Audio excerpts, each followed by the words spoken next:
Bueno, buenas noches a todos. Bienvenidos a este nuevo encuentro de la Asociación Civil Río Paraná. Les recordamos que, por favor, mantengan en silencio sus micrófonos para una mejor escucha. También les recordamos que esta charla va a ser grabada, así después la podemos volver a ver o volver a disfrutar en nuestro canal de YouTube de la asociación. Esta asociación es una asociación civil, se llama Río Paraná, y tiene como objetivo principal la difusión de ideas de la libertad y la reivindicación de valores virtuosos como la libertad, la república y la democracia.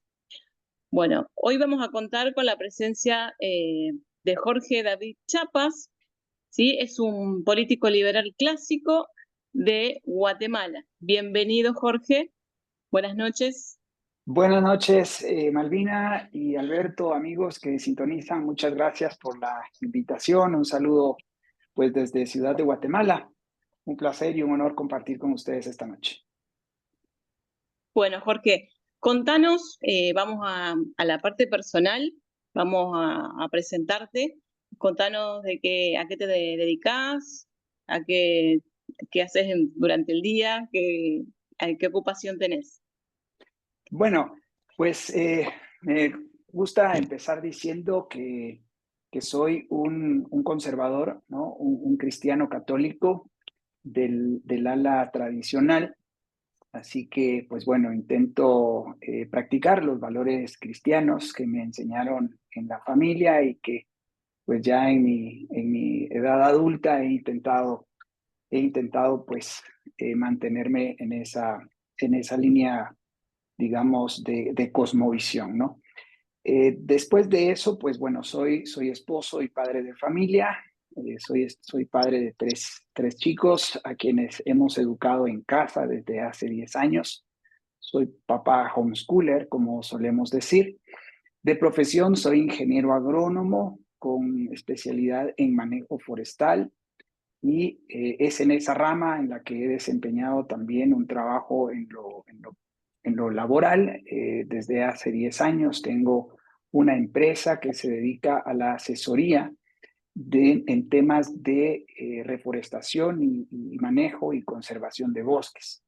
Asimismo, tengo un máster en economía ambiental y esto pues desde hace algunos años me dio la oportunidad de ir impulsando un concepto, un paradigma nada nuevo, la verdad, es un paradigma que acuñamos más bien para América Latina y que es el concepto de ambientalismo de propiedad privada. De esa cuenta, pues he tenido la suerte de frecuentar algunos medios de comunicación, en prensa, en radio, en televisión, impulsando pues este nuevo enfoque, este paradigma en torno a las soluciones ambientales desde el principio de gobierno limitado, mercados libres y propiedad privada.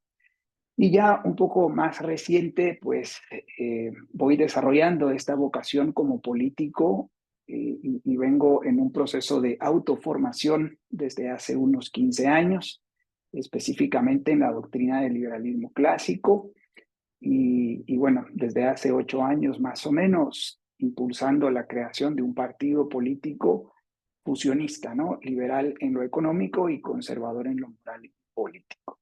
Así que, pues bien, ese sería yo en síntesis.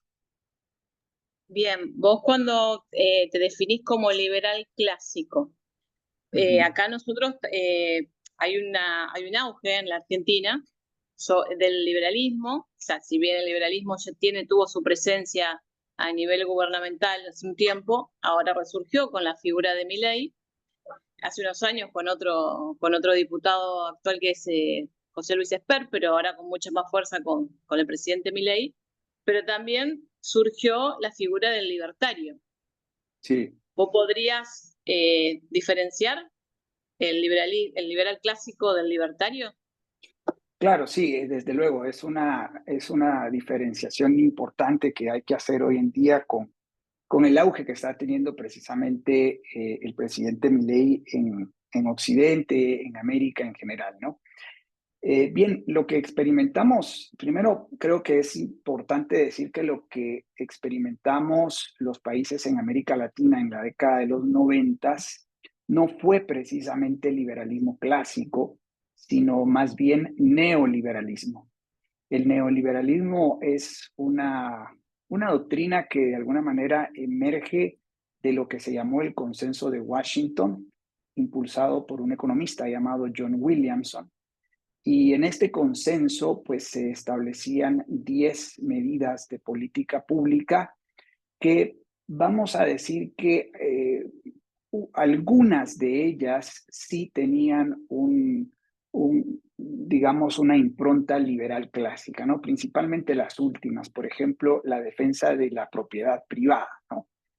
Bueno, esa podría ser una política con la cual el liberalismo clásico coincidía.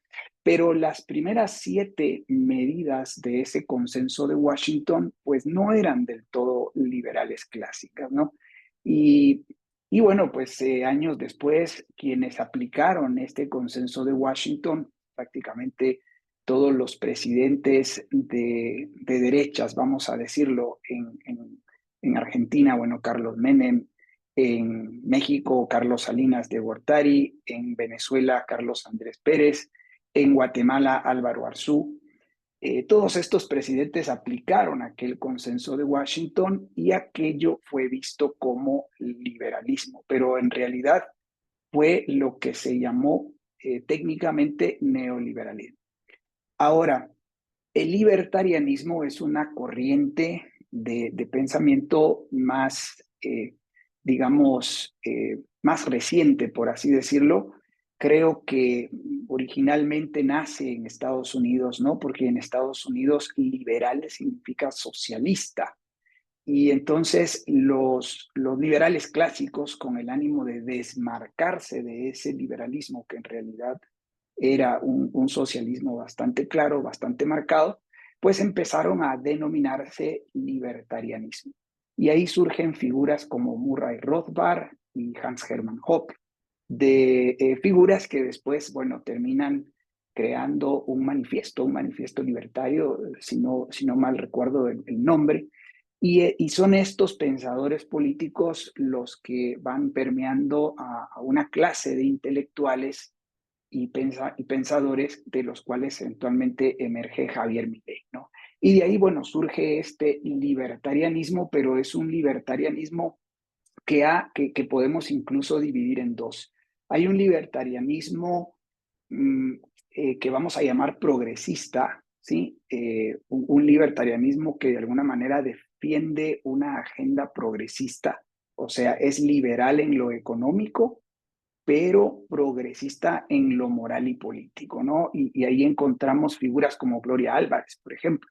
Gloria Álvarez es alguien que defiende el liberalismo económico y las ideas de libre empresa, libre comercio, pero suscribe la agenda, la agenda LGTBIQ+, ¿verdad? Y la agenda del matrimonio homosexual, la agenda del aborto, la agenda de, de la eutanasia, bueno, los derechos animales y este tipo de agendas progresistas, ¿no? Entonces, bueno, ahí encontramos ese tipo de libertarianismo.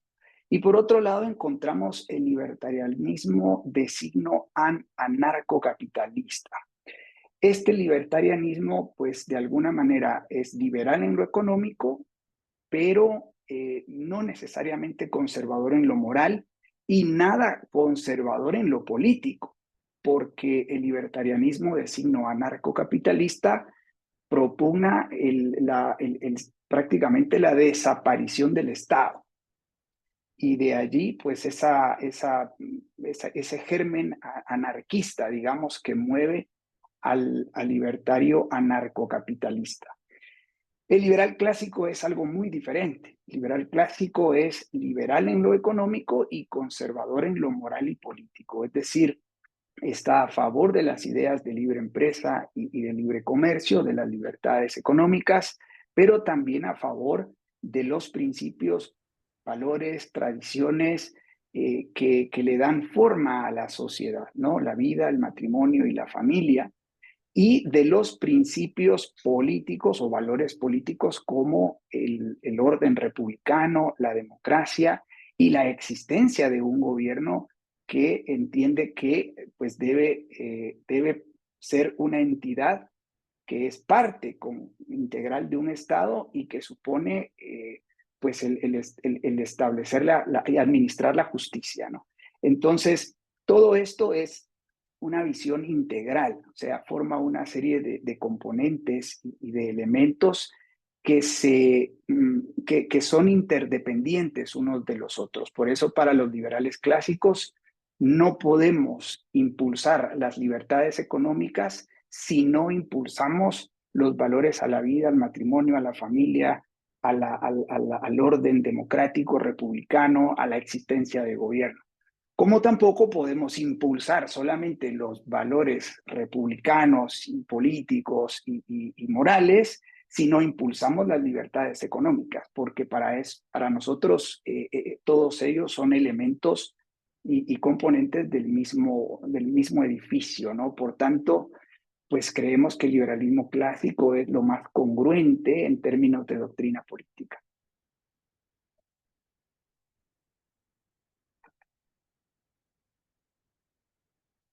Ahí está, estaba tratando de reactivar el Sí, micrófono.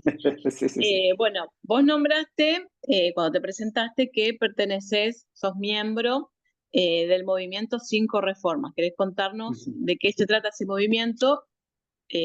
¿Por qué son 5 reformas? Claro, con mucho gusto. Bien, pues el movimiento de las 5 reformas en América Latina nace desde hace muchos años, a decir verdad, al menos tal vez en el año 2003, si se nos apura en una fecha, ¿no? En el año 2003, el profesor Alberto Mansuetti y el profesor originario de Argentina, por cierto, es paisano de ustedes allá en Argentina, el profesor Alberto Mansuetti. Pero pues la verdad es que el profesor Mansuetti ha nacido en Argentina, pero ha tenido que radicar en otros países de América Latina, Venezuela, Perú, Bolivia, Guatemala, México actualmente. Pero en el año 2003 se encuentra con el profesor José Luis Tapia en Perú y desde allí lanzan un evento, una iniciativa que en aquel momento se llamó la Confilar, que era pues una especie de confederación o de conferencia en torno al liberalismo clásico, ¿no? Y la idea en aquel momento pues era dar a conocer la doctrina política del liberalismo clásico. Y tal vez ese es el antecedente más remoto. A partir de allí se dan origen a una serie de libros que publica el profesor y ya en el año 2013 se inicia una serie de cursos y diplomados en la doctrina del liberalismo clásico. Ya para aquel entonces el profesor había escrito un libro que tituló Las leyes malas, un libro que escribe acá en Guatemala en el año 2007-2008. Es justamente el año en el que yo le conozco personalmente. Y desde ese entonces, pues bueno, comenzamos una relación de formación política con él. En el año 2012 se lanza un primer diplomado sobre el liberalismo clásico y las 5 reformas. Este programa de las 5 reformas se plasma de manera incipiente en el libro Las leyes malas, pero se va desarrollando en los años posteriores. Ya para el año 2012-2013 pues ya existe el programa político de las 5 reformas, que es un programa de transición al capitalismo liberal y democrático. Para el año 2016 se convoca al primer foro liberal de América Latina en Santiago de Chile y desde el 2016 nos reunimos anualmente en torno al 19 de marzo, día que es para nosotros emblemático por haberse promulgado un 19 de marzo de 1812 la Constitución de Cádiz, una de las primeras constituciones que consagró los principios de gobierno limitado, mercados libres y propiedad privada. Desde el 2016, pues básicamente venimos intentando crear partidos políticos, movimientos y liderazgo a nivel latinoamericano con este proyecto, ¿no? Un proyecto que está basado en los principios del liberalismo clásico y en un proyecto, un programa político de transición al capitalismo liberal. Y ese programa pues lleva por nombre las 5 reformas. Son 5 grandes reformas que, bueno, si gustas, pues puedo compartir una a una o si hay alguna pregunta de intermedio, ¿no? Pero en todo caso, esa es la historia del movimiento por las 5 reformas en América Latina. ¿Podemos decir que este movimiento también busca derogar esas leyes malas que vos nombrás? Efectivamente, sí. El programa de las 5 reformas es un hito o parte de un proceso integral de lo que nosotros hemos llamado la gran devolución. La gran devolución es el nombre que le hemos calado a este proceso que va contra la gran usurpación que ha ocurrido en las últimas décadas, quizás decir, pues en el último siglo en América Latina.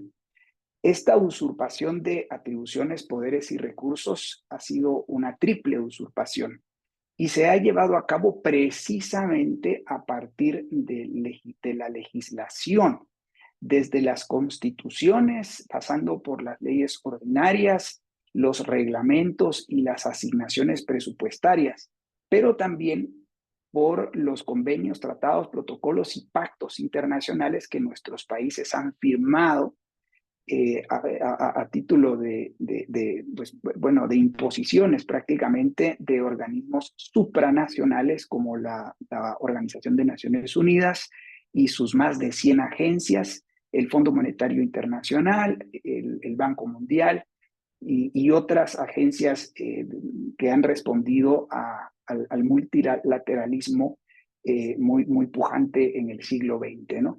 Entonces, todo este ordenamiento jurídico constituye lo que nosotros llamamos las leyes malas.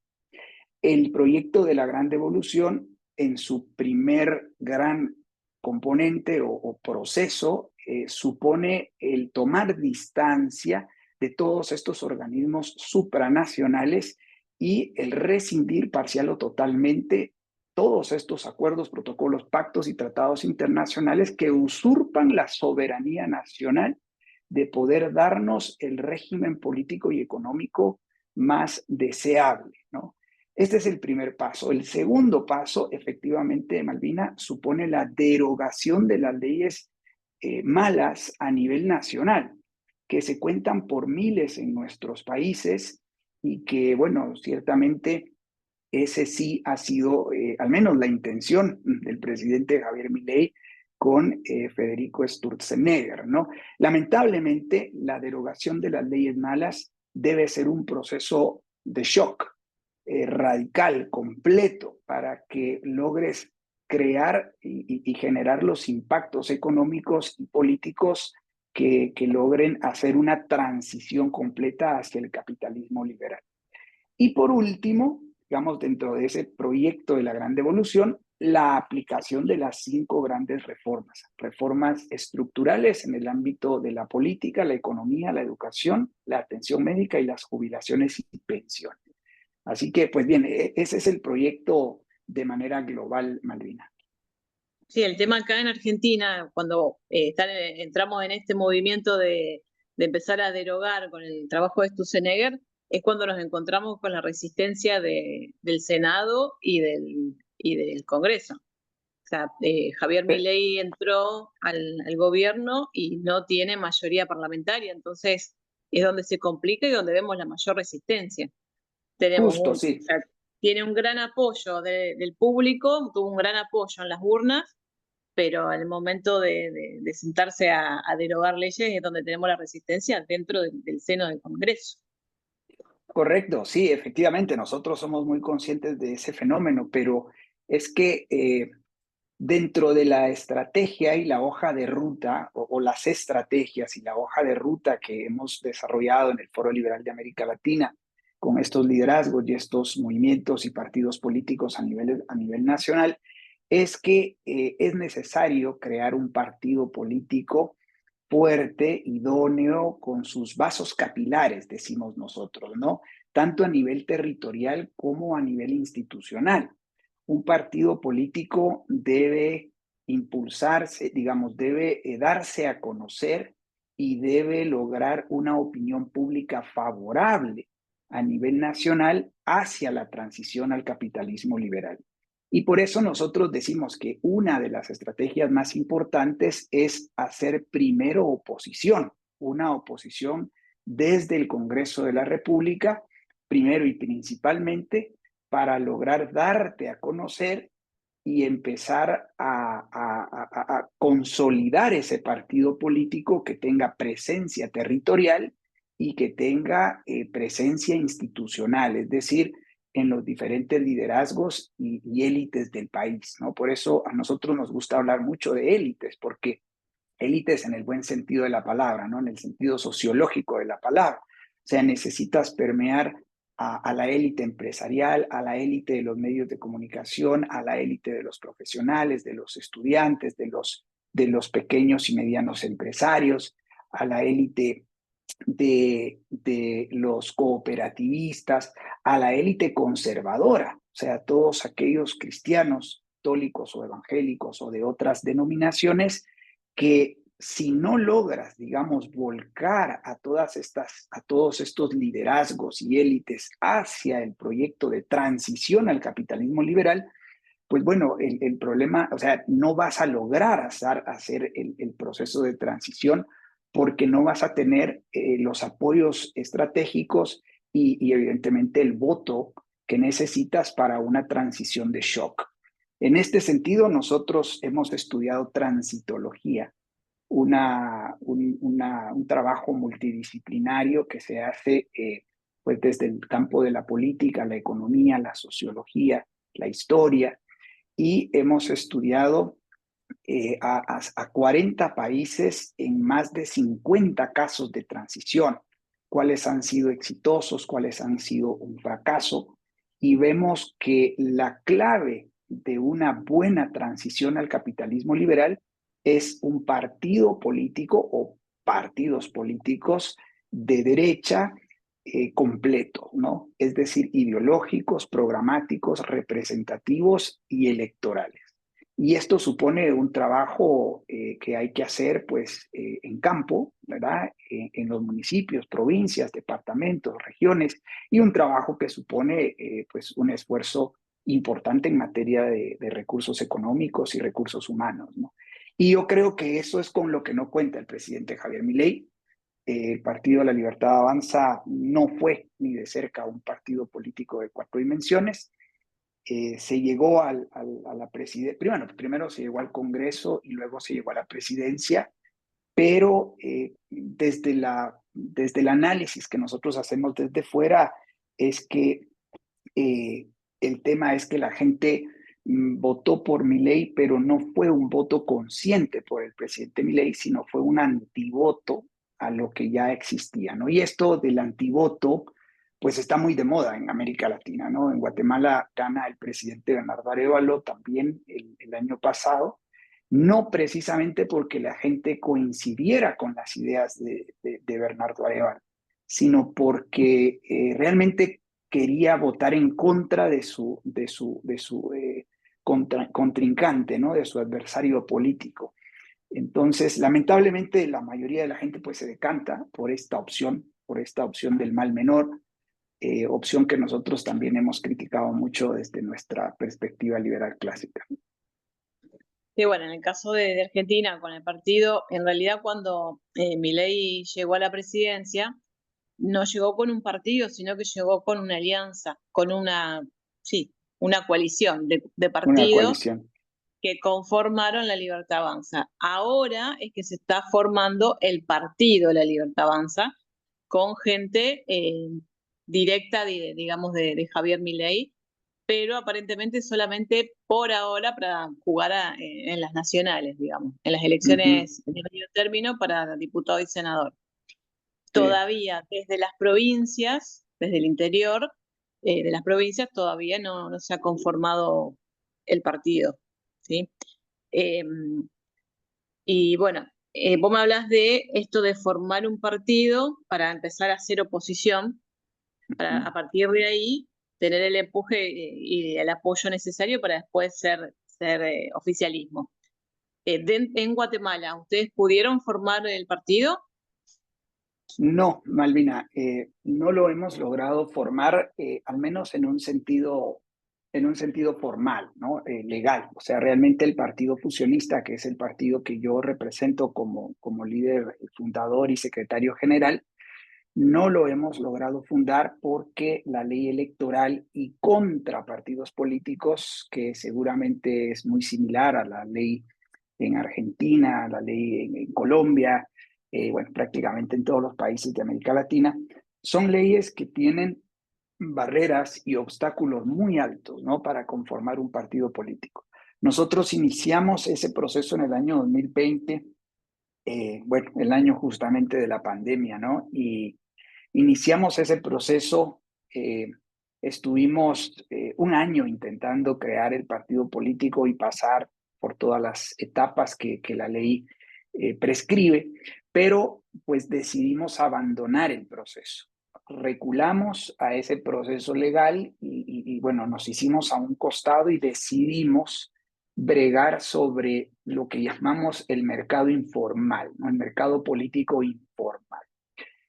Prácticamente hoy por hoy hacemos un trabajo de posicionamiento mediático, comunicación y propaganda, y conforme nos vamos dando a conocer, estamos haciendo un proceso de reclutamiento y organización y de formación política a aquellos interesados y que tienen aspiraciones a ciertos cargos públicos, ¿no? Entonces, nuestro trabajo se concentra allí. Somos un partido político no legalmente reconocido, pero sí con principios ideológicos o doctrinarios muy claros, muy transparentes y un programa político de transición de sistema, ¿no? Y eso es, pues, básicamente lo que tenemos. Somos una organización pequeña realmente acá en Guatemala. eh, pues hacemos un trabajo de hormiga, como ustedes precisamente me comentaban al inicio, hace la Asociación Civil del Río Paraná, y vamos convenciendo uno a uno, aunque tenemos o intentamos tener muchísima presencia mediática en redes sociales, ¿no? Tenemos presencia en todas las redes sociales, tenemos un sitio web, y desde ahí lo que hacemos es comunicación y propaganda y tratar de reclutar liderazgos a nivel territorial y liderazgos a niveles institucionales para justamente ir dándole forma al partido político sólido, consistente y fuerte, digamos, en materia de movilización de la opinión pública, ¿no? Digamos entonces que ahora se están dedicando a la formación de líderes liberales. Sí, en efecto, de hecho, ahora mismo estamos a la mitad de uno de nuestros cursos de formación sobre el liberalismo clásico y las 5 reformas, un curso que desarrollamos de 5 a 6 veces al año y donde pues invitamos, ¿no?, a la gente interesada en conocer el proyecto, y desde allí pues vamos reclutando y desarrollando un trabajo de organización celular. Hay células a nivel territorial y algunas células a nivel institucional que hemos venido tratando de desarrollar, no sin obstáculos y sin piedras de tropiezo en el camino, ¿no? Hay muchísimas, fundamentalmente de, el tema de los recursos financieros, Malvina y amigos, el trabajo de recaudación de fondos, que es parte del trabajo que hacemos en la cúpula del partido, es una tarea cuesta arriba, ¿no? Porque las leyes electorales y contra los partidos políticos pues han elevado muchísimo las barreras de entrada. Y el tema del financiamiento privado a los partidos políticos es un tabú, es un tema bueno, incluso los buenos empresarios, los que quisieran entrar a apoyar un partido como el nuestro, pues tienen un temor enorme ante la amenaza que supone que una autoridad electoral tenga que conocer tus cuentas, tenga que pues bueno, auditar, ¿no? Todo este proceso. Nosotros por eso mismo hemos llegado a proponer derogar las leyes contra los partidos políticos, no las leyes electorales. Entendemos que una ley electoral es necesaria para organizar las elecciones y contar los votos, pero creemos firmemente en que los partidos políticos son al mercado político lo que las empresas son al mercado económico. Y si estamos firmes en que las empresas no debiesen de tener ninguna intervención gubernamental justamente para que el mercado económico, definido por la ley natural de la oferta y la demanda, definan y prescriban cómo se configura el aspecto económico, pues la misma, análogamente en materia política, los partidos políticos debiesen de estar sujetos a la ley natural de la oferta y la demanda. Y por eso no creemos en el financiamiento público de los partidos, no creemos en la prescripción de cuántas firmas debe tener una organización para constituirse en un partido político, no creemos en el asunto de definir tiempos para hacer comunicación y propaganda. Bueno, todos estos aspectos que están estatizados y prescritos en las leyes electorales y de partidos políticos en América Latina, ¿no? Bien, ahora dos preguntas bien referidas, digamos, a lo que es el gobierno en Guatemala. Ustedes tienen una forma de gobierno unitario, ¿verdad? Eh, Sí, Teniendo en cuenta efectivamente. esto, el perfil que tiene el presidente Bernardo Arévalo, ¿cuál es? ¿Qué ideología tiene? Ideológicamente es de izquierdas. Pertenece a una corriente que, bueno, ellos, digamos, el partido Movimiento Semilla se ha autodenominado progresista.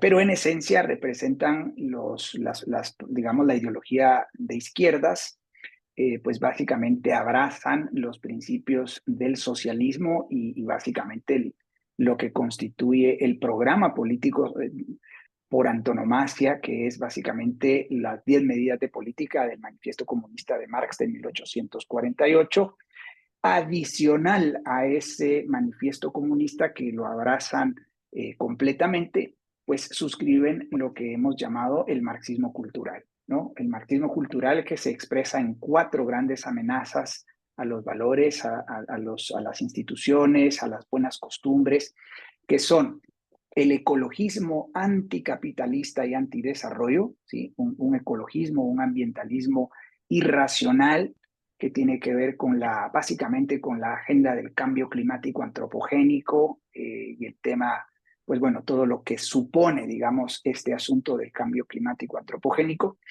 Número 2, el tema de la ideología de género y todo lo que implica digamos, lo que implica la ideología de género, básicamente la agenda del aborto, la agenda del matrimonio homosexual, la eutanasia, ¿no? Luego, número 3, el indigenismo o racismo antiblanco, ¿no? Todo este impulso de lo plurinacional, ¿sí? Bueno, vienen impulsando las izquierdas en América Latina desde hace ya algunas décadas. Y finalmente, la cuarta característica del marxismo cultural es el postmodernismo relativista, ¿no? Toda esta lógica de la posverdad del postmodernismo y del relativismo, básicamente, que tal vez es la peor de las embestidas, la peor de las 4 grandes amenazas sobre la cual se cierne el marxismo cultural. Ahora bien, el marxismo cultural es la continuidad del marxismo clásico o económico. No es algo que se superpone, ¿sí? Porque en realidad no es que se haya derogado el marxismo clásico o económico, no es que se haya abandonado el marxismo clásico o económico. Más bien por encima, digamos, o a continuación del marxismo clásico, pues se ha impulsado el marxismo cultural.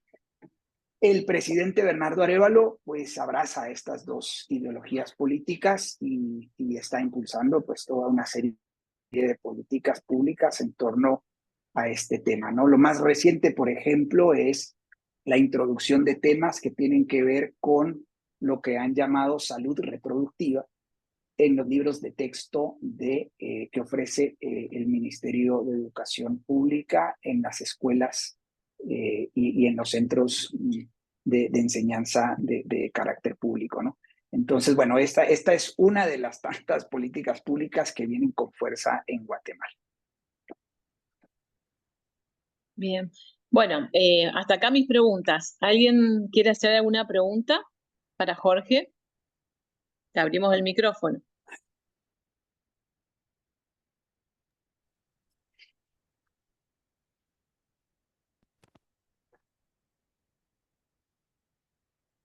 A mí, perdón, ¿puedo, Malvina? Si podés, te dejo. No, no, está bien. No, a mí me gustaría conocer cuál es la reflexión que le merece a Jorge la Agenda 2030 de las Naciones Unidas y bueno, y toda la secuela que hay sobre eso, desde el punto de vista que él conoce de ambientalismo, ¿no? Claro, claro, con mucho gusto, Alberto.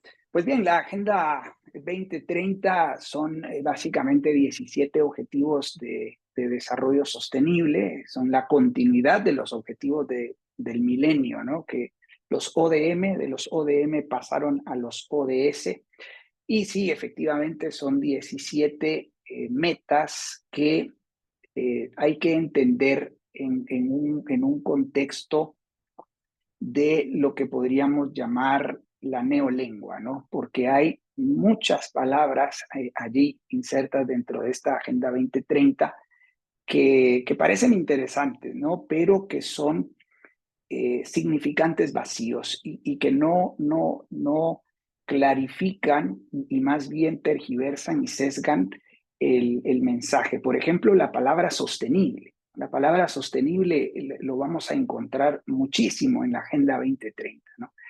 Y pues básicamente es una agenda política que supone pues una presencia y un fortalecimiento al Estado, ¿sí? Al gobierno concretamente, como principal tutor de todos estos 17 objetivos de desarrollo sostenible, ¿no? Eh, la Agenda 2030, pues básicamente responde a ese enfoque del globalismo, que no es lo mismo que globalización. Nosotros estamos a favor, como liberales clásicos, estamos a favor de la globalización en el sentido del comercio, de la expansión del comercio internacional, pero no del globalismo, porque el globalismo es prácticamente un régimen de gobierno ilimitado de manera internacional o desde un ámbito internacional. Entonces, pues la Agenda 2030 es una amenaza muy grave para nuestros países, definitivamente.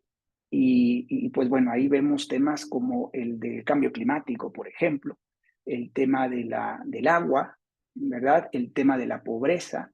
Y por supuesto que son objetivos con los cuales los liberales clásicos podríamos coincidir en términos de la necesidad y urgencia de tener que resolverlos, pero no coincidimos en lo absoluto con los medios y las estrategias para resolverlas, ¿no?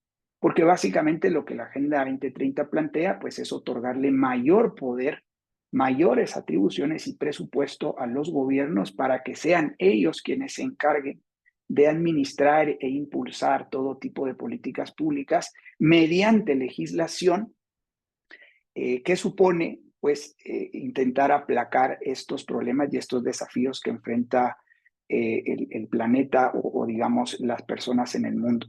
Sin embargo, pues esto supone mayor injerencia de los gobiernos en las esferas privadas de las personas.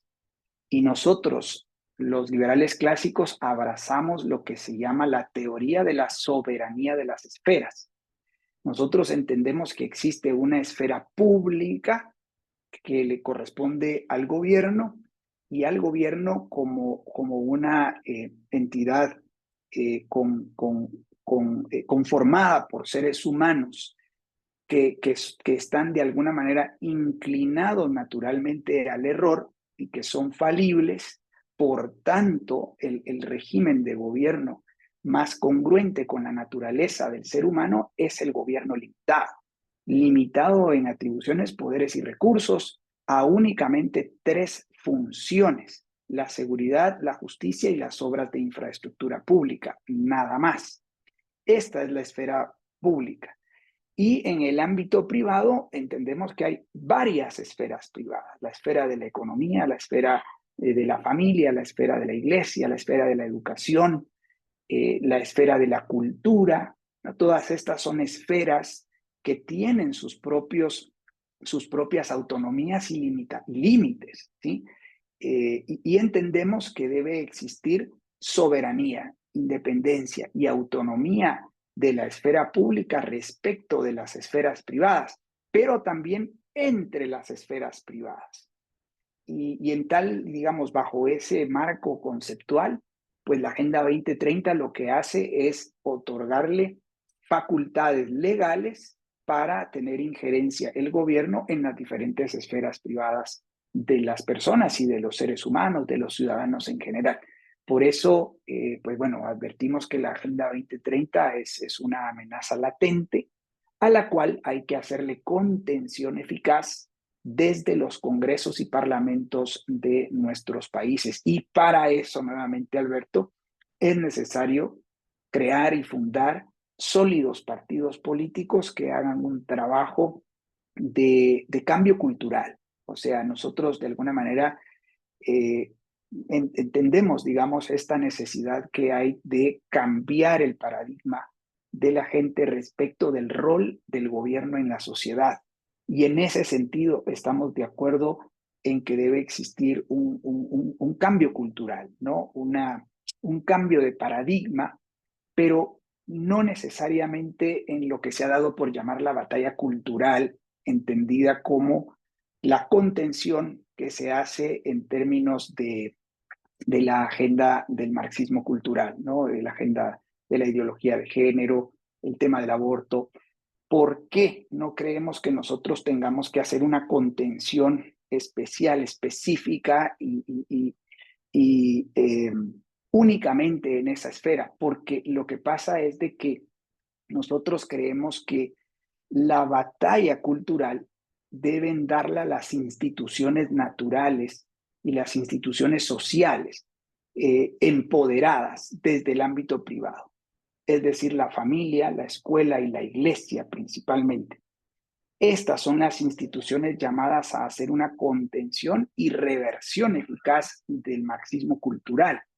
Pero estas instituciones naturales y sociales no podrán hacer esa contención si no se les empodera previamente.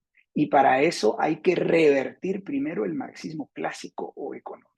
Y ese es el trabajo que tiene que hacer fundamentalmente un partido político desde el Congreso de la República. Una vez otorgados los poderes, las atribuciones y los recursos a las instituciones naturales de la sociedad, serán estas las que tendrán que hacer una contención y reversión eficaz de estas agendas progresistas del marxismo cultural. Entonces, bueno, pues básicamente entendemos así la Agenda 2030 y por supuesto, ¿no? Nosotros, termino con esto en cuanto a esta agenda.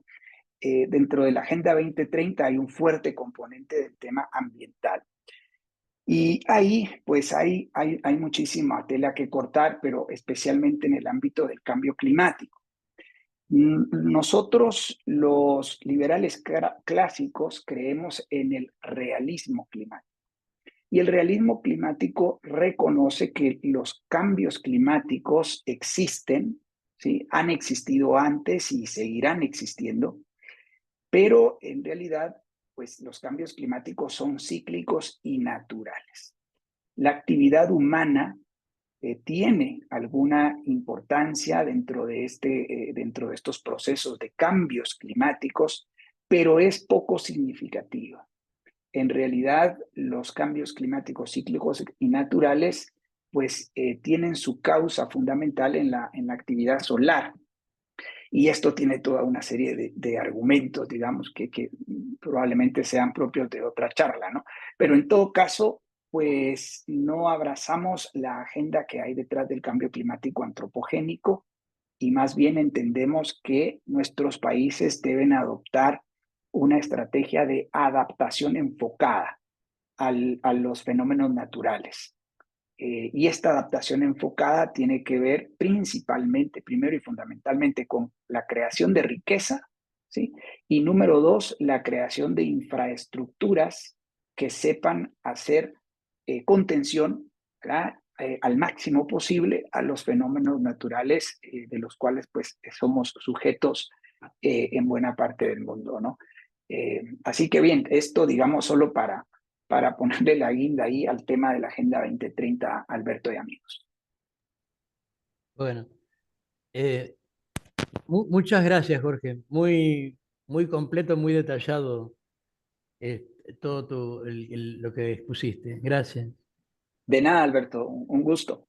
Creo que en el chat hay una pregunta, si logré ver bien. Nora Alicia dice, si me permites, Malvina, dice, buenas noches a todos, pregunta para el vicepresidente, ¿qué países del primer mundo aplican en su gobierno la doctrina anarcocapitalista? Y si no son del primer mundo, ¿cuáles serían? Bueno, básicamente la doctrina anarcocapitalista no la han aplicado, pues digamos, de manera completa y palpable en algún lugar, Nora Alicia. En realidad nosotros vemos, no obstante que el anarquismo impera en países como Haití. Por eso nosotros decimos que si realmente quieres digamos, hay dos grandes escenarios, ¿no? Escenarios extremos en materia de regímenes de gobierno. La anarquía, que básicamente es la ausencia de gobierno, y la tiranía, ¿sí? Esos dos extremos, pues evidentemente no son favorables al florecimiento humano y al desarrollo y al crecimiento económico de las sociedades, ¿sí? Más bien, pues son extremos que más bien crean pues desorden y degeneración material, intelectual, moral y de todo tipo, ¿no? En el medio tú encuentras la democracia, pero la democracia puede aplicarse en su vertiente liberal o en su vertiente antiliberal. En América Latina y en buena parte de los países de Occidente, pues lo que tienes son democracias antiliberales, no necesariamente democracias liberales. Y pues bien, en realidad, pues si tú me preguntas por un país anarcocapitalista, bueno, tal vez no con el factor de capitalismo como tal, pero Haití es un país donde predomina la anarquía, ¿no? No hay prácticamente un gobierno que establezca orden, no hay un gobierno que administre la justicia y como no hay orden y justicia, no hay libertades, no hay conjunto de libertades. Ahora, si tú me dices, sí, pero un país anarcocapitalista no existe. No existe porque conceptualmente es una utopía. Es una utopía, básicamente no es posible que haya un mercado libre, digamos, si eso entendemos por capitalismo, o haya un régimen de propiedad privada sobre los medios de producción, si no hay un orden legal. Si tú no tienes un orden legal y una entidad como el gobierno que aplique esa legislación y que administre la justicia, pues tú no vas a lograr tener o desarrollar el capitalismo. O sea, para que haya capitalismo, estimada Nora Alicia, pues básicamente tiene que haber gobierno limitado. Y el gobierno debe ser limitado. Si no tienes gobierno limitado, no podrás desarrollar los mercados, no habrán mercados libres y pues básicamente no habrá respeto a la propiedad privada. Entonces, pues bien, no existe un caso concreto. Se me viene a la mente, por ejemplo, una iniciativa que se lanzó hace algunos años por algunos académicos y pensadores que se llama Liberland. No sé, de Sí. pronto algunas de ustedes le han escuchado. Bueno, este es un pedazo de tierra que está ahí en medio de la Europa del Este. Nunca se ha logrado desarrollar esta iniciativa, ¿no? Pero qué curioso que es una iniciativa anarcocapitalista, pero el famoso Liberland tiene un presidente y tiene un gabinete de ministros, o sea, tiene un gobierno. Porque si tú no tienes un gobierno que administre la justicia y que se rija mediante un orden legal, pues básicamente no tienes el desarrollo económico de la sociedad, ¿no? Así que, pues bueno, a la pregunta, no lo hay, no hay un país que se considere anarcocapitalista como tal. Yo pienso que para que tengamos en algún momento algún país así, tendría que haber, los habitantes de ese país deberían ser todos muy bien intencionados. Porque con Bueno, que sí, uno sea sí. malintencionado, ya está, ya se terminó. Totalmente de acuerdo. Malvina está hablando, ¿verdad? Perdón, es que tengo en Sí. pantalla el chat. Sí, efectivamente, Perfecto. pero eso es, a ver, una cosa es tener buenas intenciones y otra cosa es lo que en la realidad terminamos siendo los seres humanos. Entonces, el tema es que eso es contra natura, ¿sí? Porque la naturaleza del ser humano es una naturaleza falible, es una naturaleza dada al error, inclinada al pecado, ¿sí? Al error.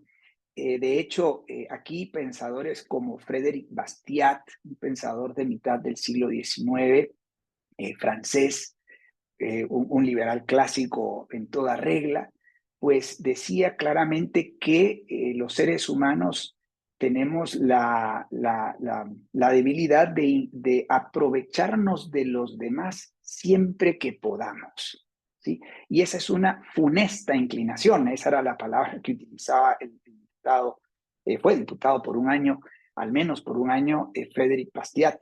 Y él decía, bueno, los seres humanos padecen de esta funesta inclinación, la de aprovecharse de los demás siempre que pueden.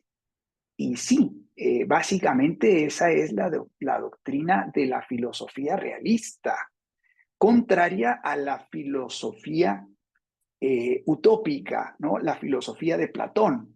La filosofía de Platón era pues básicamente la utopía, mientras que la filosofía aristotélica era la filosofía realista.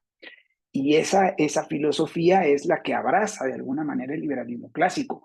Con base en eso es que afirmamos que es necesario tener un gobierno limitado a sus únicas tres funciones que son de naturaleza represiva: la seguridad y la defensa, la justicia y las obras de infraestructura pública, pero nada más. Porque en cuanto tú le das más atribuciones y más poderes y más recursos para interferir en las esferas privadas de las personas, pues lo que creas es desorden. Desorden y pues desnaturalizas el rol que tiene cada esfera y cada institución social dentro de la sociedad, ¿no? Entonces, bueno, los seres humanos pueden ser bien intencionados en principio o de palabra, pero en la realidad no es así. En la realidad, pues los seres humanos cometemos muchos errores, ¿no? Y por tanto, pues bueno, por eso decimos que el anarcocapitalismo es una utopía. Y cuando tú hablas con un anarcocapitalista, reconocen que es una utopía, reconocen que es una utopía, y aún así, digamos, insisten y persisten en abrazar la idea de que en algún momento podría ser. No, nunca va a ser, nunca ha sido, nunca es y nunca podrá ser, porque pues básicamente la sociedad como está organizada hoy prácticamente en todo, a lo largo y ancho de todo el planeta, pues no admite un Estado sin un gobierno, ¿no? Recordemos que los cuatro componentes del Estado son población, territorio, un gobierno y un orden legal. Así que siempre y cuando haya un Estado, pues tiene que haber un territorio, una población, un orden legal y por tanto, un gobierno que administre ese orden legal, ¿no? Excelente. ¿Alguna otra pregunta más? Nora Alicia dice aquí, también me interesa saber qué opina de aquellos que se oponen a la obra pública de infraestructura. Qué interesante pregunta, Nora. Sí, efectivamente, hay un grupo de libertarios e incluso algunos que se dicen llamar liberales clásicos que no están de acuerdo en que las obras de infraestructura pública sean una función gubernamental. Nosotros los liberales clásicos sí. Quiero decir en este punto de que el liberalismo clásico es una doctrina política, pero también es una tradición que realmente tiene sus raíces en las enseñanzas judeocristianas, ¿sí? Y es allí donde encontramos, pues de manera muy completa, de manera muy concreta, los principios de gobierno limitado, mercados libres y propiedad privada, ¿no? Para los cristianos, los conservadores, los creyentes, los invito a leer textos como Primera de Samuel 8, Deuteronomio 17, por ejemplo, Mateo 20-25, son pasajes bíblicos donde se transcriben los principios de gobierno limitado, mercados libres y un irrestricto respeto a la propiedad privada. Sobre el tema de la propiedad privada hay dos mandamientos, ¿verdad? El no robar y el no desearás los bienes ajenos. Bueno, dos mandamientos dedicó nuestro Señor a consagrar la propiedad privada. Dicho esto, nosotros consideramos que la tradición del liberalismo clásico ha considerado la obra pública o las obras de infraestructura física una función propia y natural de los gobiernos. Desde el imperio babilonio y el imperio romano, ¿no? La construcción de diques y de embalses, por ejemplo, para la conducción de agua fue un rol que desarrollaron los imperios, los gobiernos. Y pues a lo largo de la tradición del liberalismo clásico, pensadores como Adam Smith en su obra Una investigación sobre las causas de la riqueza de las naciones, pues básicamente establece claramente que las tres funciones que le son propias y naturales a los gobiernos son la seguridad y la defensa, la justicia y la construcción de obras de infraestructura pública, ¿no? Entonces, nosotros seguimos esta tradición y afirmamos que la administración de obra pública le corresponde al gobierno, sin menoscabo, y esto lo quiero dejar bien claro para Nora Alicia, sin menoscabo de que el gobierno pueda subcontratar a empresas privadas para el diseño, construcción, mantenimiento y operación de las obras de infraestructura pública, ¿sí? Básicamente carreteras, puentes, puertos, aeropuertos, diques y embalses tan necesarios principalmente en los países del trópico, donde llueve muchísimo en algunos inviernos. Y es necesario pues desarrollar toda esta infraestructura mediante contratos transparentes y abiertos a empresas cuya especialidad pues sea la construcción de obras de infraestructura física, ¿no? Entonces, bueno, nosotros como liberales clásicos sí abrazamos la idea y el concepto de que el gobierno pueda tener un rol de administrador en la obra pública de infraestructura. Ahí mi respuesta, Nora. Un gusto.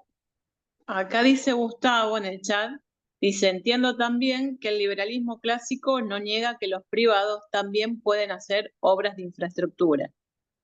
Sí, totalmente, Gustavo. Un saludo para mi querido amigo Gustavo Romero en Lima, Perú. Sí, efectivamente, sin menoscabo de que los privados puedan construir obra de infraestructura privada, totalmente privada, por supuesto, sin menoscabo de. Pero recordemos que los gobiernos limitados, lo que ofrecemos es la administración de bienes públicos. Y ahí yace o subyace la teoría de los bienes públicos, una teoría con la cual muchos libertarios anarcocapitalistas o libertarios progresistas no están de acuerdo, no quieren entender, o simplemente rechazan por ignorancia.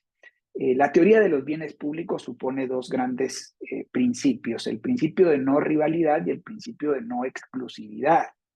Entonces, el tema de la seguridad y la defensa, por ejemplo, son un tipo de estos bienes. Son bienes públicos, son bienes que debes prestar como entidad gubernamental y pues básicamente no puedes separar a aquellos que no pagan impuestos y entonces no brindarles seguridad y justicia, porque pues un policía o un miembro del ejército no puede excluir, digamos, a las personas que no pagan impuestos. Ese fenómeno se le llama el fenómeno del polizón o el fenómeno del free rider, ¿no? Y pues no hay rivalidad, o sea, el consumo que yo hago de la policía o del ejército no reduce la cantidad de ese servicio de aquellos que no pagan impuestos. Entonces, estos dos principios son los que le dan forma a la teoría económica de los bienes públicos. Y sobre la base de esta teoría es que los liberales clásicos decimos que la seguridad, la justicia, las obras de infraestructura pública son bienes públicos en los cuales pues tiene que tener algún rol importante el gobierno. Sin menoscabo, nuevamente, de que haya empresas privadas que, por ejemplo, quieran construir una carretera privada, como en Guatemala. A mis amigos extranjeros que viven fuera de Guatemala, les cuento que acá en Guatemala existe una carretera total y absolutamente privada. Una carretera sobre la cual he tenido la fortuna de participar como asesor forestal. Es una carretera, para darles algún dato interesante, ¿no? Es una carretera que tiene 3 carriles de cada lado. Es una circunvalación prácticamente en la parte sureste o sudeste de la ciudad de Guatemala, y actualmente tiene un tramo de más o menos unos 15 kilómetros. Y todavía falta un tramo que va a ingresar a la ciudad. Es una carretera total y absolutamente privada, de peaje.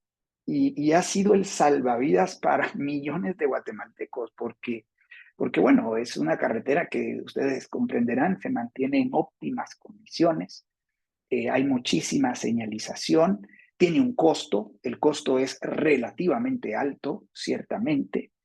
Es una carretera que solo la parte de planificación llevó alrededor de 15 años y ha significado, bueno, pues millones de quetzales para el consorcio de empresas privadas que le fue dando forma.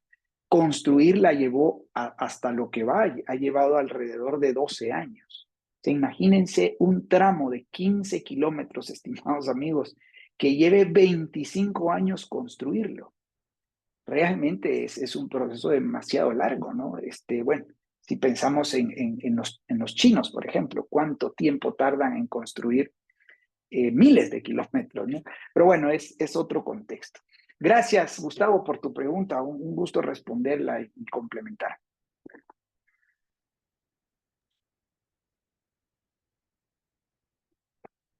Bueno, hay una pregunta también en el chat. Dice, somos muchas personas, es de Alicia también, Nora. Sí. Está con ganas de charlar hoy, Nora. Somos muchas personas que estamos a favor de la eutanasia. Dice, la eutanasia y la protección del ambiente. ¿Qué tipo de inclusión o convivencia harían como gobierno con quienes pensamos diferente? Bueno, pues básicamente el respeto, ¿no? El respeto total a las ideas, a las cosmovisiones, a los principios que cada uno tienda a abrazar, ¿no? En ese sentido, pues bien, el respeto y la tolerancia bien entendida. La tolerancia bien entendida. Y con esto, pues bueno, ¿qué quiero decir? Básicamente nosotros, como liberales clásicos, si llegásemos a gobernar nuestros países, pues definitivamente no abrazaríamos aquellos principios que vayan contra los derechos naturales de las personas. Los derechos a la vida, a la libertad y a la propiedad privada. 3 derechos con los cuales nacen los seres humanos. Son derechos que existen antes de la existencia misma de los gobiernos y de los estados, y más bien son la causa y el objetivo por el cual existen los gobiernos y los estados. En ese sentido, pues creemos que el aborto es un asesinato en esencia, ¿sí? Es una afrenta directa contra la vida y definitivamente, pues, digamos, somos proclives a resguardar y a garantizar esos derechos naturales constitucionalmente y en las leyes del país. O sea, las leyes del país no debiesen, pues, de ser inconstitucionales, digamos, en ese sentido, ¿no? Ahora, con respecto, claro, tal vez Nora me dirá, bueno, sí, pero es que en caso de violación, por ejemplo, ¿no? Que es el famoso escenario que se pone, y a eso se le llama una causal. Desde el punto de vista jurídico se le llama una causal. Bueno, sí, es que el tema de si la violación, por ejemplo, o de si el caso de que si está en peligro la vida de la madre. Bueno, esos son casos muy aislados, son casos especiales, casos que deben evaluarse uno por uno y sobre los cuales no debe existir alguna legislación especial, ¿no? Estos casos ya se dan y tienen que librarse a veces con decisiones difíciles para el esposo o para el padre o para la familia. Pero de eso a garantizar, digamos, o a prescribir una ley a favor del aborto o de la interrupción artificial del embarazo, por supuesto que no estamos de acuerdo, ¿no? Y bueno, estas son, por supuesto, visiones muy antagónicas y por supuesto que bueno, es un poco el trajín de la política, ¿no? En todo caso, saber defender estos principios y abogar por la sensatez y la lucidez con respecto a ello. Con el tema de la eutanasia, bueno, supongo que Nora piensa en aquellas personas que están conectadas a algún aparato, ¿no? Y que eventualmente, pues, se les tiene que desconectar, porque ya prácticamente sin el aparato, pues, su cuerpo no, bueno, no sé si a eso llamarle necesariamente eutanasia. En realidad, la eutanasia en Europa se ha convertido en un suicidio asistido, ¿sí? Y ya has tenido todo tipo de vejámenes y tergiversaciones, ¿no? Nosotros creemos en la muerte natural y por supuesto que hay casos y escenarios en los cuales a los familiares les corresponde tomar decisiones como, bueno, desconecten a mi papá, desconecten a mi mamá, ¿verdad? Porque esto ya no es vida. Pero eso no necesariamente es eutanasia, ¿no? Así que hay que, digamos, hilar un poco fino en este tema. Y sobre la protección del ambiente, por supuesto que nosotros queremos proteger el ambiente. Queremos proteger el ambiente y en ese sentido, Nora, pues nosotros tenemos un paradigma, ¿no? Ya te lo comentaba, el ambientalismo de propiedad privada. Y la hipótesis comprobada, confirmada ya científicamente sobre la cual basamos este nuevo paradigma es que para lograr tener un buen desempeño ambiental, primero necesitas crear riqueza. Contrario a lo que hacemos en América Latina. Aquí en América Latina, sin ser sociedades o países ricos, implementamos políticas ambientales que en realidad van en detrimento de la creación de riqueza. El tema de los estudios de impacto ambiental, por ejemplo, ¿no? O la existencia de áreas protegidas, o la existencia de leyes forestales, o la existencia de permisos y burocracia en materia ambiental. Todo esto supone un costo, y este costo va contra las posibilidades de creación de riqueza. La curva ambiental de Kuznets Simon Kuznets, que es una curva que demuestra que para lograr tener un buen desempeño ambiental, primero has tenido que alcanzar cierto nivel de ingresos per cápita, ¿sí? Y ahí pues hay algunos estudios e investigaciones que afirman que el punto de quiebre está por el orden de los $10,000 al año en los países. Cuando tú tienes una sociedad que en promedio, digamos, el habitante promedio gana $10,000 o más, tú encuentras que la sociedad está de alguna manera preparada y lista para emprender un proceso de protección y conservación ambiental. Pero ese proceso debe ser natural y espontáneo, mediante el proceso de eficiencia tecnológica y de mayor productividad en los procesos productivos, ¿no? Por ejemplo, hoy para hacer acero, por ejemplo, para hacer acero se utiliza 20 o 30 veces menos agua de lo que se utilizaba hace 30 años. Y esto es porque el proceso de creación, de fabricación del acero, pues ha sido más eficiente, ¿no? Pero esa eficiencia llega junto con el conocimiento y la tecnología. Y esa tecnología llega gracias a la inversión de capital y llega a la profesionalización digamos, de los trabajadores, ¿no? Entonces hay todo un círculo virtuoso que en el proceso de creación de riqueza decanta en la conservación y protección del medio ambiente. Pero no se puede querer proteger y conservar el medio ambiente sin la creación de riqueza. Ahí pues ya hace la teoría de la curva ambiental de Kuznets. Si quieres por privado, con mucho gusto me pides información o ingresas a mi sitio web personal, jorgechapas.org.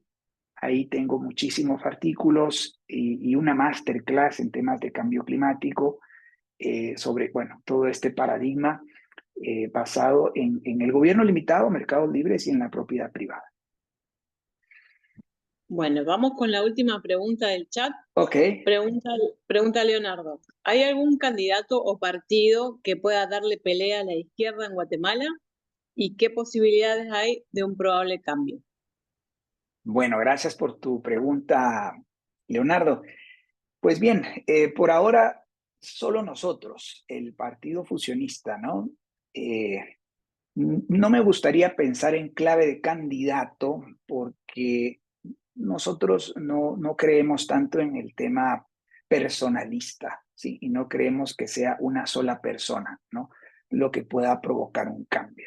Me gusta más cuando colocas / partido, ¿no? Sí, un partido, pues bien, el Partido Fusionista, Leonardo. Pero el Partido Fusionista es un partido en formación, en crecimiento. Es todavía muy pequeño. Somos alrededor de unas 250, 300 personas, ubicadas principalmente en la ciudad de Guatemala o en el centro del país. Y desde ahí, pues lo que intentamos es hacer un trabajo de comunicación y propaganda y darle visibilidad al proyecto de la Gran Devolución, al programa de las 5 reformas y a la ideología política del liberalismo clásico o del fusionismo, ¿no? Tenemos también un plan u hoja de ruta que mostramos a la gente para los diferentes pasos que debemos ir cumpliendo para lograr llegar al momento de aplicar las 5 reformas y de transitar nuestro país al capitalismo liberal y democrático. Entonces, pues, como partido existimos nosotros y recién, bueno, en enero lanzamos nuestra campaña de gobierno a la sombra. Un concepto que ha nacido principalmente en el Reino Unido, donde existe precisamente un gobierno a la sombra con una atribución real, o sea, real en el sentido de que es el rey quien le otorga la responsabilidad de hacer gobierno a la sombra al partido de oposición. Pues bien, nosotros venimos haciendo ese ejercicio y venimos dándole pelea a las diferentes izquierdas en Guatemala, ¿no? La izquierda blanda, la izquierda dura, y a la derecha mala, estimado Leonardo, porque permítanme hacer una acotación. En el espectro ideológico y político de nuestros países, pues existe la izquierda y la derecha. Nosotros nos rehuimos de estas dos categorías generales que sirven para ubicar las políticas públicas de unos y las políticas públicas de otros. En la izquierda hay una izquierda blanda que generalmente utiliza métodos democráticos para aplicar sus políticas y leyes, ¿no? La izquierda dura, que más bien es violenta, o sea, utiliza los métodos violentos. En la derecha ubicamos dos tipos de derechas. La derecha mala o incompleta, una derecha que es mercantilista, neoliberal o que es estatista, que hace concesiones importantes a la izquierda, una derecha que es gradualista y que eventualmente aplica reformas imparciales, insuficientes o incongruentes dentro de su programa. Y la derecha buena, una derecha que es radical, completa, congruente, consistente y auténticamente liberal clásica. Pues bien, esa derecha buena prácticamente está ausente en todos nuestros países, tanto en Guatemala como en Argentina. ¿Sí? Está ausente, ¿no? Y sin embargo, bueno, pues ahí estamos tratando de dar la pelea, pero el tema es que se entiende por dar la pelea. Eh, yo pongo una publicación en X y de pronto tengo 7 u 8 likes, pero cualquier influencer de esa derecha conservadora, pero muy estatista en economía, bueno, te tiene una proyección enorme, ¿no? Entonces, ¿qué significa dar la pelea? Pues bien, hacer lo que podemos con lo que tenemos. Ahora, ¿qué posibilidades hay de un posible cambio, Leonardo?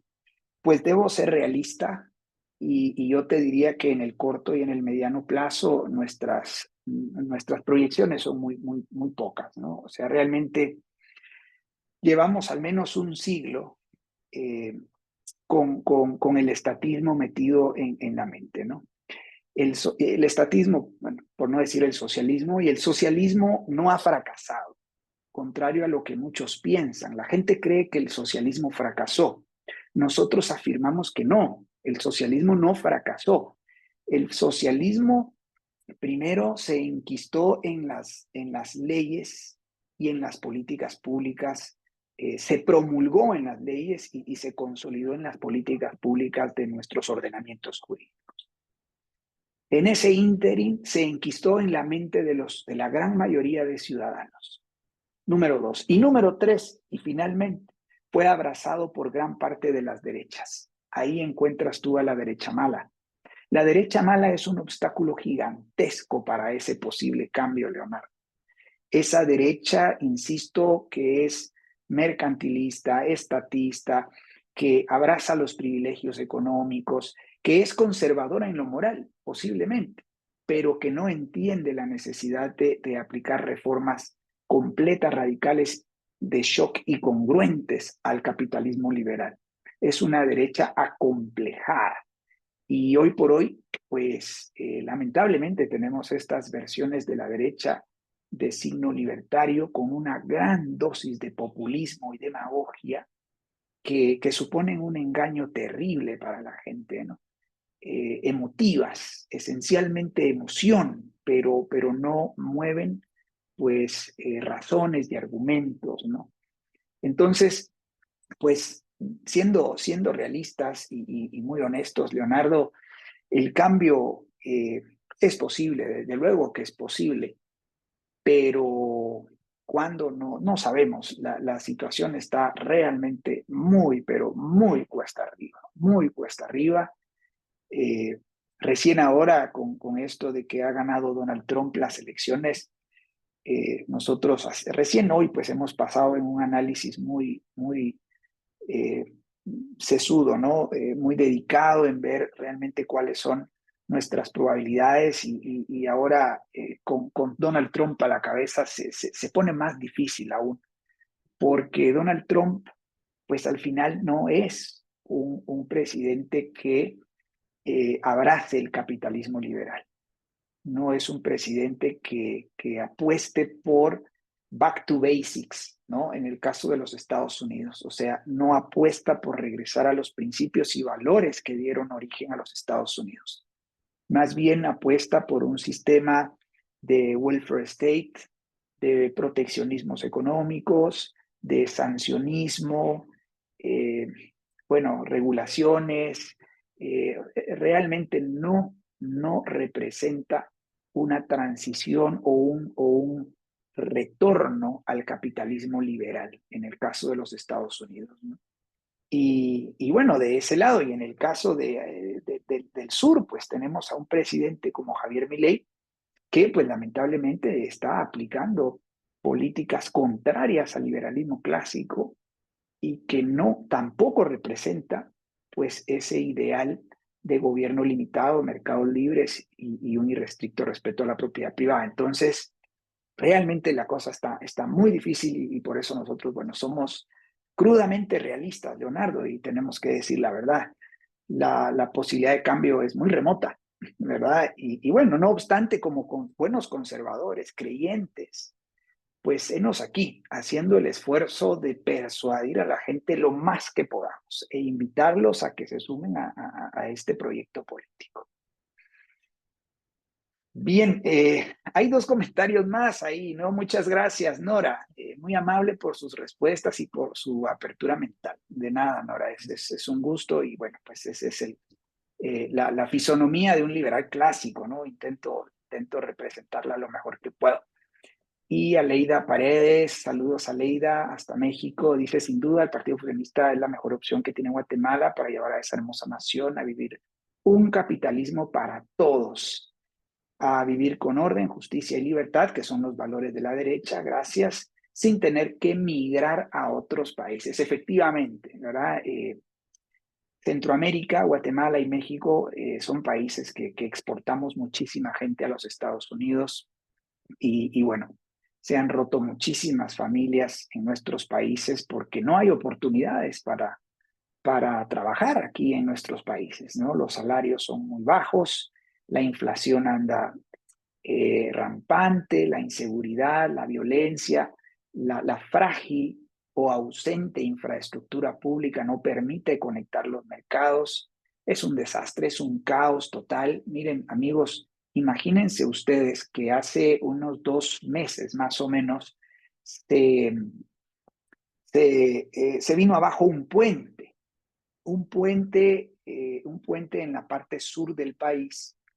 Y tal ha sido la ineptitud, la negligencia y la incompetencia del gobierno actual, que tuvieron que ser 3 grandes empresas las que construyeron un puente a unos metros.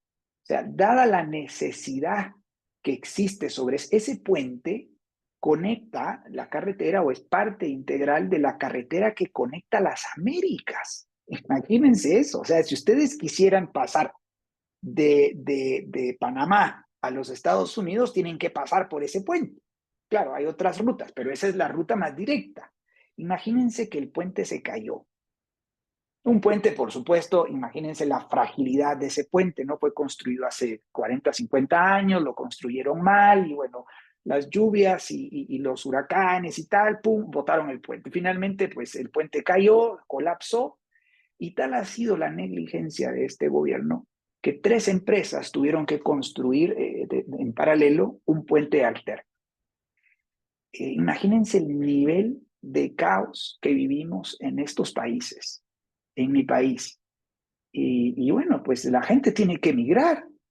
Alrededor de 1 millón de guatemaltecos al año migran hacia los Estados Unidos. Quedan chicos huérfanos, esposas viudas, muchos mueren en el intento. Es una situación que llora sangre y que, pues bueno, lamentablemente ahora con Donald Trump las cosas no van a cambiar mucho, realmente, no van a cambiar mucho y pues bien, estamos ante esta situación tan difícil. Pero bueno, disculpen, me extendí un poco más de lo normal. Gracias, Malvina, aquí estoy a las órdenes. Bueno, muchas gracias, Jorge, muchas gracias a todos los que participaron. Vamos a ir redondeando y cortando porque acá en Argentina se nos hace tarde, mañana hay que levantarse tempranito, Sí, o sea, son sí, cerca de las 12. claro, Bueno, claro. muchísimas gracias por brindar tu conocimiento, por contarnos tu experiencia, ha sido muy valioso, bueno, y ojalá podamos tener otros encuentros.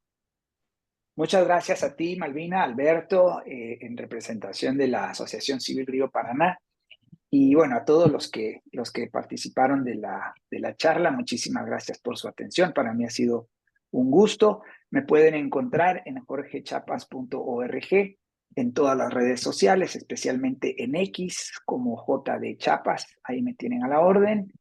Y pues bueno, Malvina tiene mi teléfono de WhatsApp, pues lo puede compartir a quien esté interesado y con mucho gusto puedo pues seguir en comunicación con ustedes. Muchas gracias. Muchas Muchas gracias, gracias, Jorge, y Jorge. muchas gracias a todos los que participaron. Un abrazo de Argentina. Abrazo grande desde Gracias, Guatemala. Saludos, saludos gracias, Javier, gracias. Gustavo, Aleida, feliz noche. Dios con ustedes.